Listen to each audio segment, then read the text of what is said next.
Subscribe the channel and press the bell icon for latest updates.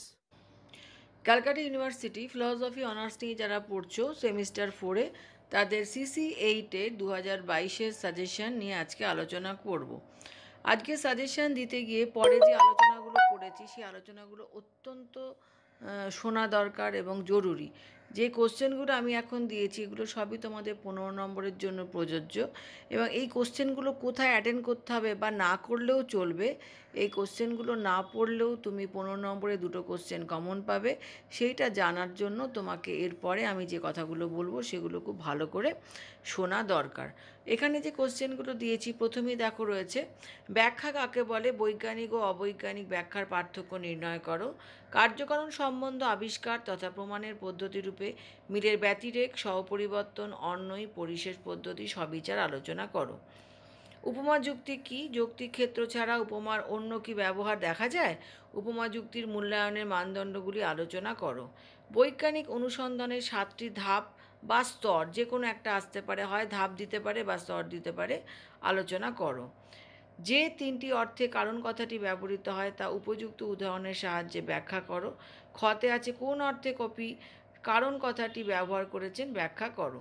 তো এই 5টা question আমি তোমাদেরকে দিলাম, কিন্তু এই 5টা কোশ্চেন যে কোথায় অ্যাপ্লাই করতে হবে বা না পড়লেও চলবে, বারবারই বলছি, যারা খুব ভালো লজিক প্র্যাকটিস করেছো, লজিক করেছো, তাদের কিন্তু এই কোশ্চেনগুলো না পড়লেও চলবে।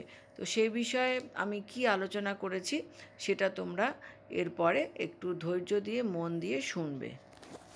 ক্যালকাটা ইউনিভার্সিটিতে ফিলসফি অনার্স নিয়ে যারা পড়ছো তাদের cc-8-এ যে লজিক আছে এই লজিকের সাজেশনের ডিমান্ড অনেক দিন ধরেই চলছে। এখন cc-8-এ তোমাদের ধারণা যে তোমাদের প্রচুর কোশ্চেন পড়তে হবে, সেই ধারণাটাকে ঠিক না ভুল সেটা বলার জন্য এই কথাগুলোকে একটু শুনতে হবে। তার কারণ হচ্ছে কিভাবে তোমাদের কোশ্চেন আসবে এবং তোমরা কিভাবে অ্যাটেন্ড করবে সেইটা জানা কিন্তু খুব প্রয়োজন। সেই কারণে চেষ্টা করো যে আমি যে কথাগুলো বলছি সেই কথাগুলোকে শোনার। এখানে দেখো তোমাদের যে বড় কোশ্চেন আছে 15 নম্বরে, এখানে তোমাদের দুটো কোশ্চেন করতে হবে। সেই দুটো কোশ্চেনের মধ্যে প্রথম কোশ্চেনটা এসছে কিন্তু বাক্য থেকে বচন থেকে, এবং সেখানে বাক্য থেকে বচন 5টা রয়েছে, 5 একে 5, এবং তারপর দুটো ছোট ছোট কোশ্চেন দিয়েছে 5 নম্বরে। তাহলে একটা বড় কোশ্চেন পড়ার দরকার হচ্ছে না। তোমাকে বাক্য থেকে বচন কীভাবে করতে হয় সেটাও জানতে হবে এবং পদের ব্যাপ্যতা অবশ্যই মনে রাখতে হবে, কেননা এই দুটো মিশিয়ে হয়তো কোনো এবছর হয়তো একটু চেঞ্জ দিতে পারে, যে মিশিয়ে কোশ্চেনটা দিল এবং তার সাথে কিছু কোশ্চেন দিল।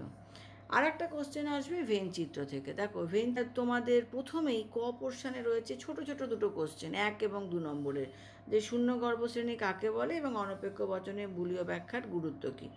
তার সাথে কিন্তু বুলীয় ভেন চিত্রটা করতে দিয়েছে, মানে যেগুলো তোমাদের নিরপেক্ষ বচনের দেখবে আমি দুটো গোল দিয়ে যে ভেন চিত্রগুলো করিয়েছি সেইগুলো হচ্ছে এইটা, এগুলো করতে হবে।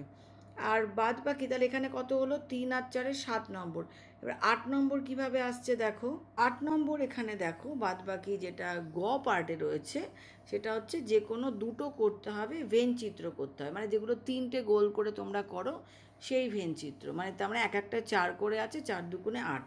তো এর মধ্যে দেখো একটা শুধু যেমন হর্ষইতে রয়েছে দ্বিতীয় সংস্থান, মানে IA I2, এখানে এগুলো তো জাস্ট এমনি করতে হবে ভেন চিত্র করে। আর ক আর খতে রয়েছে তোমাকে বুলীয় আকারে নিয়ে গিয়ে তারপরে ভেন চিত্র করতে হবে, মানে যে কোনো একটা।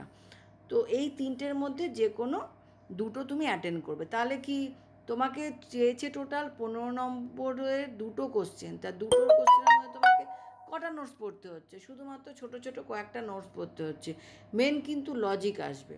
এবার ধরো কারোর লজিক একদমই হয়নি, সেক্ষেত্রে কিন্তু আর একটা কোশ্চেন তোমাদের দেবে, ফ্ল্যাট একটাই কোশ্চেন দেবে, সেটা হচ্ছে এখানে যেমন দিয়েছে অন্যয় ব্যতিরেকি পদ্ধতি। তো তোমরা জানোই যে 5টা পদ্ধতি আছে, তাহলে অন্যয় ব্যতিরেকি যেহেতু গত বছর এসে গেছে, তাহলে পড়ে থাকছে কি অন্যয় পদ্ধতি, ব্যতিরেকি পদ্ধতি, সহপরিবর্তন পদ্ধতি এবং পরিশেষ পদ্ধতি। এই 4টে পদ্ধতি খুব ভালো করে পড়বে, কাজে একটা পেয়ে যাওয়ার চান্স আছে। এছাড়া আর যেটা আসবে 6 নম্বরে রয়েছে প্রবাবিলিটি, মানে সম্ভাব্যতা। তো সম্ভাব্যতা এখানে যে কোনো 3টে করতে হবে, 3 5 15। তো আমি সম্ভাব্যতা অনেকেই লেখে যে ইউটিউবে যে ম্যাডাম সম্ভাব্যতা করান। সম্ভাব্যতা এই কারণেই করাই না যে তোমরা যে দুটো কোশ্চেন অ্যাটেন্ড করতে হবে, দেখো দুটোর মধ্যে কিন্তু সম্ভাব্যতা না করলেও হবে। তুমি 3টে কোশ্চেন পেয়ে যাচ্ছ এবং যে কোনো দুটো অ্যাটেন্ড করতে পারো। আর সম্ভাব্যতার ক্ষেত্রে একটা সমস্যা হচ্ছে শেষের দিকে যে লাস্ট যে গণনাটা করতে হয় সেটা অনেক সময় ছেলে মেয়েদের ভুল হয়ে যায়, এবং ভুল হলে দেখো এক একটাতে 5 নম্বর আছে, তখন সবটাই গেল। এই কারণে আমি সবসময় বলি যে সম্ভাব্যতা যদি খুব একান্ত প্রয়োজন না হয় তাহলে ওটাকে অ্যাভয়েড করবে।